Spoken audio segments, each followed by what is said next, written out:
In the beginning, the first out of her family, she went to Africa to meet her soulmate. The Most High protected her the whole time, told her to go back to the U.S. and show her brothers and sisters that Africa was not what they shown us. Facebook group was created and now a YouTube channel. We're bridging the gap between Africans and African Americans for the first time in history has never been done, and now it's done through this platform. Subscribe to us here on YouTube and join us on Facebook for everything Africa.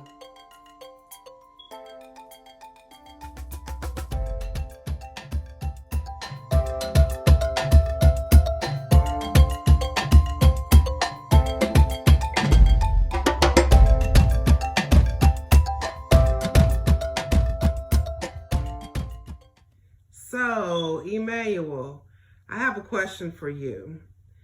What can the Africans do to move forward with the diaspora on the continent? Well, first of all, already, Africans, I would say first thing we need to do is to embrace the diaspora on the continent, not just embracing them, but showing love and unity. And that goes for everything,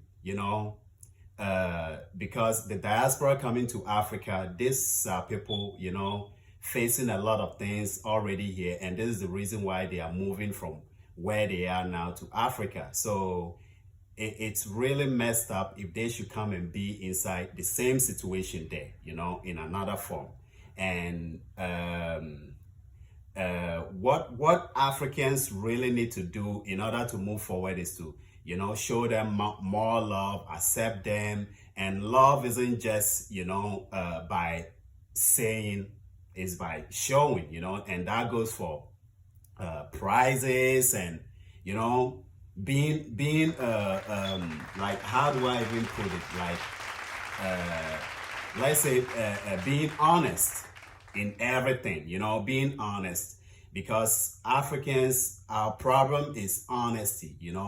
Honesty has disappeared from the continent, and it's a big problem. And over here in America, especially when it comes to business transaction and stuff like that, the honesty is there. And so these are people who are already used to this kind of life. So that is why most time when they go there and they face all this type of thing, and some people also complain about discrimination. But another thing I would like to tell the diaspora is that, it's not a lot of Africans that are much knowledgeable about a lot of the things that people go through here. So when the diaspora go to Africa, it's like they see them just like any other person. They don't see them like people. I mean, some people even refer to them as white.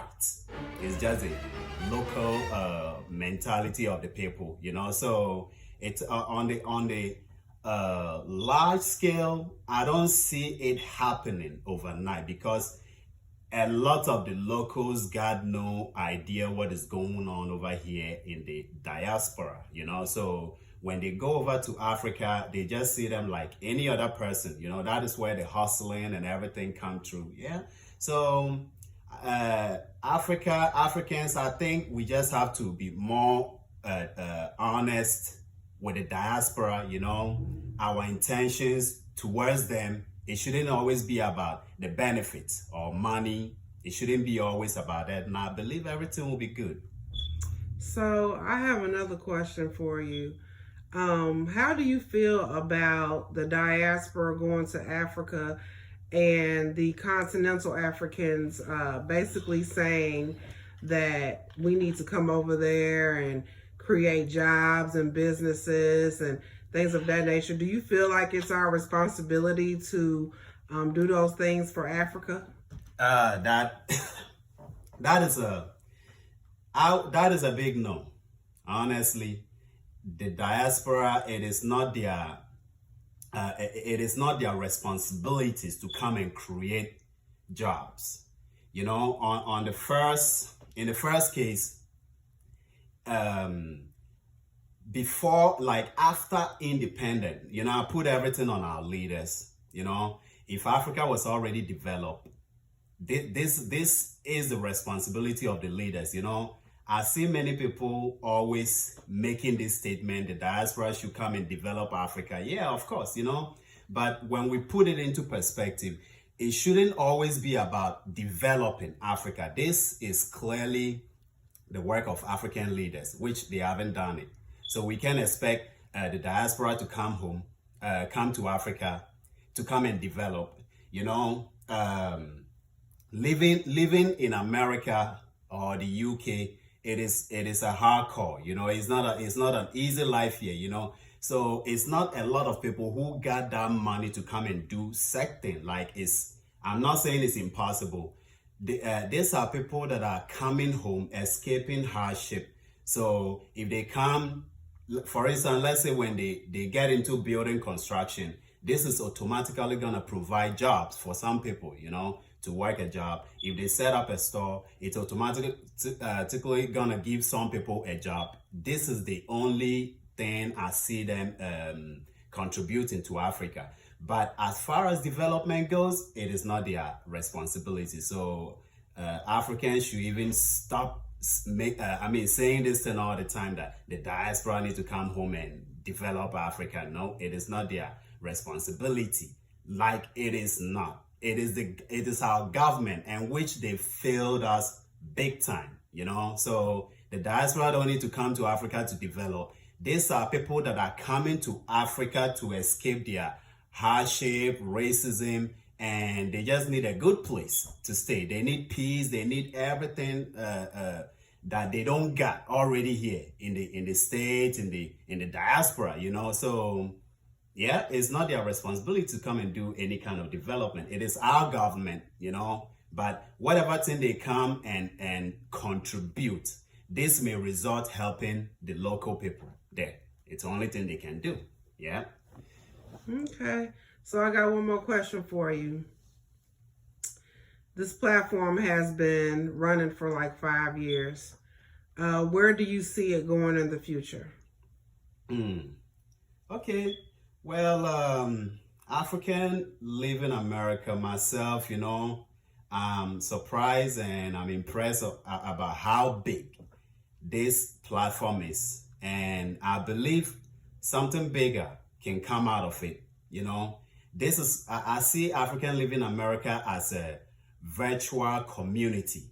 You know, so imagine living in a community where it is all Black people.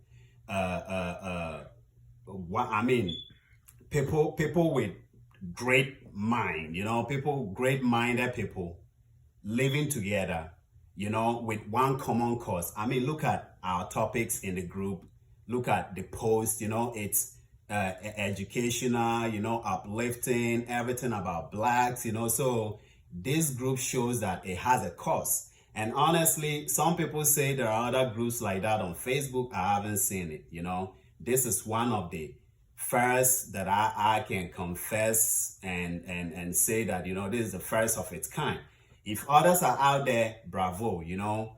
All we want is a Black unity and everything for Black. So if other groups are out there doing it, fine, you know, but I haven't seen them. So yeah, I believe this group can be something big, you know. And if it wasn't for the differences, and if it wasn't for the differences, you know, we can really do something bigger.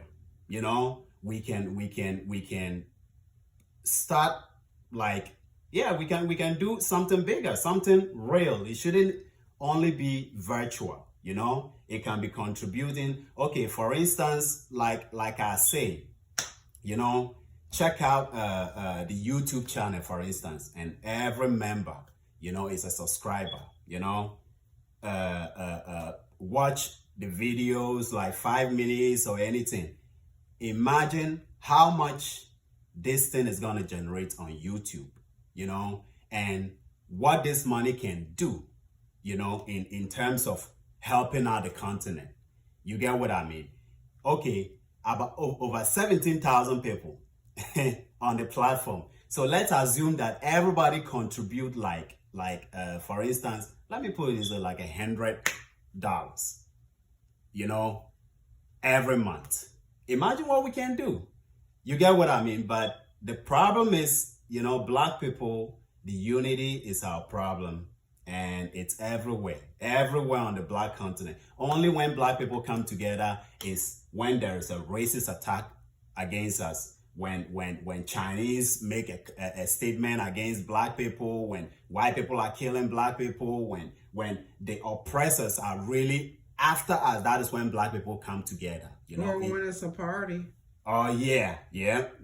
So we something like this, if we could really think alike and think of greatness, trust me, we need to put selfishness aside. Selfishness is one thing too that is stopping Black people from moving forward. Everybody want to make it on their own. That it's not about competition, it's not about yourself, it's about unity, and that is how we grow. Okay, let's assume, let me put it this way, let's assume that 17,000 members and everybody contribute like $100. Give it to one person, set up a store, anything, employ a member from the group. You get what I mean? Look at the progress is gonna come overnight. You get what I'm saying? A member has a store, it came from this group, and within like 10 years period of time, every member in that group is gonna own something which came from the group.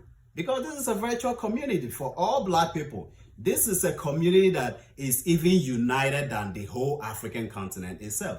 You get what I mean? So if we can really get great-minded people to come together for something great, this platform is not only gonna be a virtual community on Facebook. We can own a real community. Yeah, real community. We can have our own army. We can have our own military. We can have our own stores, our own gas stations, our own clothing stores, our own seamstress.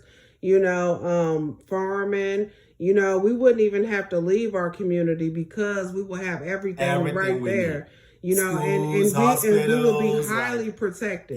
We will most definitely, protect the community, and we would continuously bridge the gap. And you see, this is also another reason why the African Americans are not protected in Africa, because everybody goes in individual. And when you go individual, you always be hustled. The locals might hustle money out of you. Let's say in 2019, when they launched the Year of Return, and the stars, the Hollywood stars, plus, the mass number of African Americans that went to Africa, when they went in group, what the diaspora need to do in Africa is to go seek audience with the government. Talk about the protection of the diaspora. Talk about all these problems that they've been facing. And beside, the diaspora has a birthright to Africa. Just as they are requesting for reparation from America, they came from Africa, and African ancestors, our ancestors partake in the slave trade. The diaspora have birthright in Africa. And birthright, I'm not saying that, maybe land ownership, because we Africans don't got land ourselves. It is citizenship, free movement, protection. So if the diaspora come together in Africa, seek audience with the African leaders, it's going to give them some kind of recognition in the continent. And this alone is going to protect the diaspora. When you go through the immigration at the airport, no immigration will be scared to hustle the diaspora. You get what I mean? Because they would know that, hey, these people, you can't tie them because they have some kind of protection. But everybody goes individual. Unity is a big thing, man, and that is something we need. Without unity, forget it. It's a waste of time. It is a waste of time. Let's keep doing everything individual by ourselves, and nothing is gonna happen. Nothing's gonna get Nothing. accomplished. We're gonna Yep. be singing the same song Yep. 10 years from now. Yeah, and it's even gonna get worse. It is gonna get worse, you know. So, yeah. Well, that's all I have for this segment of Africans Leaving America with Emmanuel Coomson, my dear husband. We are signing out. Have a wonderful day, evening, or night. Peace.